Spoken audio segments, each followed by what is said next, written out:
Bismillahirrahmanirrahim. Assalamualaikum warahmatullahi wabarakatuh. Pada kesempatan kali ini kita kembali belajar bahasa Arab. Pada kesempatan ini kita akan belajar tentang isim nakirah dan isim ma'rifah. Silahkan dibuka bukunya di halaman 33. Isim itu jika ditinjau dari jelas atau tidak jelasnya, dia dibagi dua. Bisa dibagi dua, yaitu isim nakirah dan isim ma'rifah. Apa itu isim nakirah? Isim nakirah adalah isim atau kata benda yang belum jelas bendanya.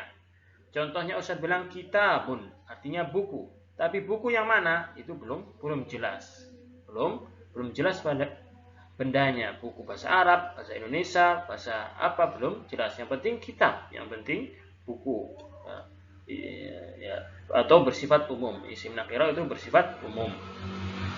Adapun isim ma'rifah adalah isim yang sudah jelas bendanya atau tertentu sudah jelas.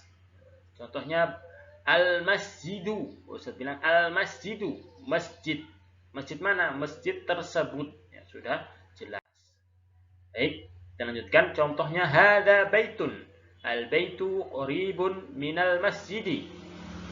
Al-baitun di sini adalah nakirah. Sedangkan al-baitu adalah ma'rifah. Kemudian al-masjid di sini adalah ma'rifah. Nah, kalau kalian lihat itu ada al-nya, itu adalah ma'rifah. Sedangkan ada tunnya ada tanwin, dia adalah nakirah. Contoh lagi misalnya hada baitun. Baiti qaribun minal masjidi.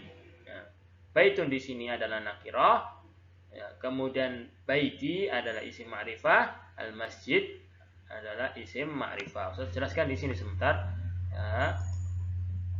Ini bait. Baik, sudah lewat ya. Isim nakirah itu baitun. Contohnya isim nakirah baitun. Ada isim ma'rifah al-baitu. Ya, al-baitu. Contoh isim atau baiti. Isim nakirah contohnya masjidun. Isim ma'rifahnya al-masjidu. Contoh isim nakirah faslun.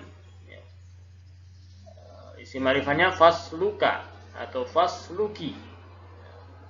Kemudian Ahmad itu juga termasuk isim ma'rifah. Fatimah itu juga termasuk isim ma'rifah.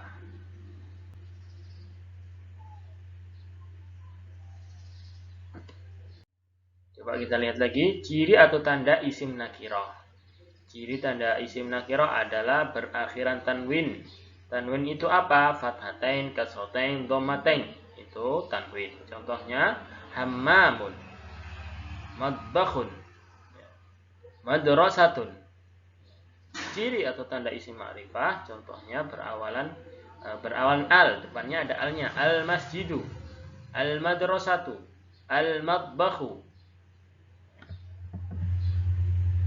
Kalau Ustaz bilang al-masjidu, ya kalau Ustaz bilang al-masjid, berarti masjidnya itu sudah diketahui. Saya pergi ke al-masjidu. Saya pergi ke masjid. Masjid mana? Ya sudah tahu masjid tersebut. Masjid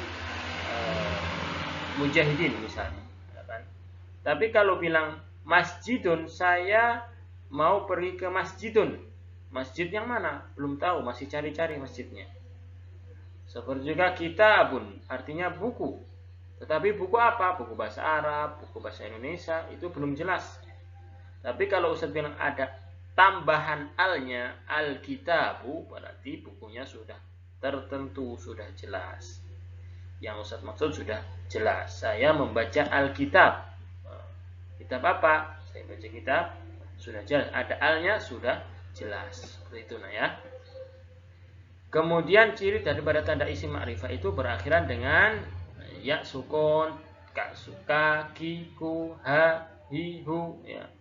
Contohnya baiti. Kalau rumahku kan sudah jelas. Ya. Tapi kalau baitun, rumah yang mana?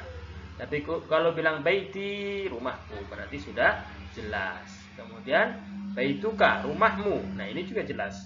Rumahmu sudah jelas. Baituka, baituki, ummuka, ya, ibu kamu. Atau baituhu, rumah dia.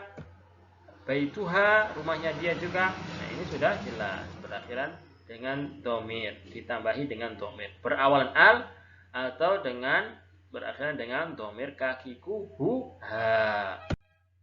Kemudian bagaimana cara membuat isim nakirah menjadi ma'rifah? Bisa kita buat? Bisa. Caranya bagaimana? Ditambahkan al di depannya. Contohnya baitun ditambah al menjadi al baitu. Lihat. Tidak boleh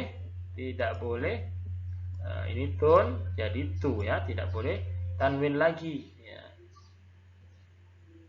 Kemudian contohnya tambahkan akhiran domir. Tambah ya sukun kakiku, kaki, gak ada ku ya, kaki hu ha.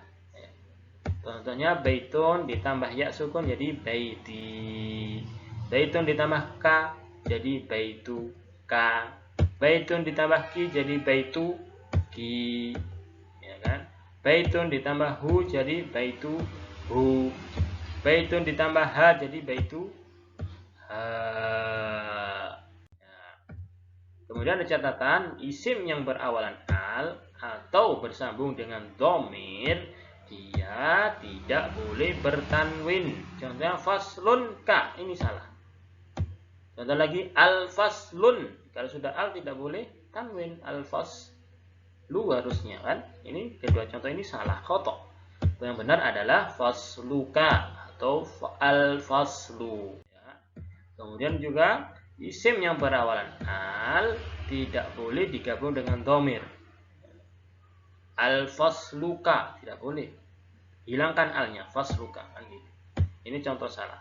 Yang betul apa? Fasluka atau al faslu. Kemudian al fasli. Ini contoh salah juga. Semuanya ini salah, khotok.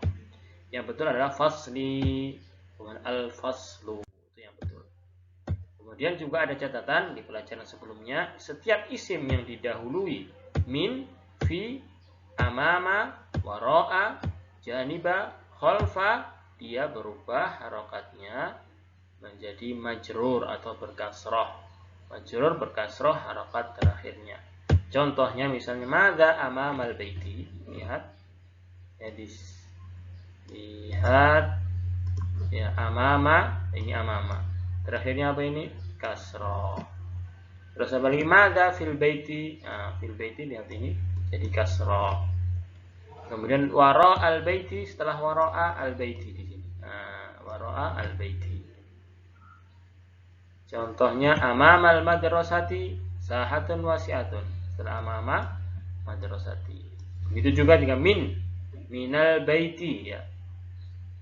Khalfal baiti begitu ya. Setiap yang isim yang didahului dengan min, amama, janiba, fi, wara'a, khalfa, dia jadi majrur, jadi harokatnya jadi berkas roh, tidak boleh dhammah lagi. Ya, kemudian tugas ini silakan kerjakan apa yang dimaksud dengan isim nakirah.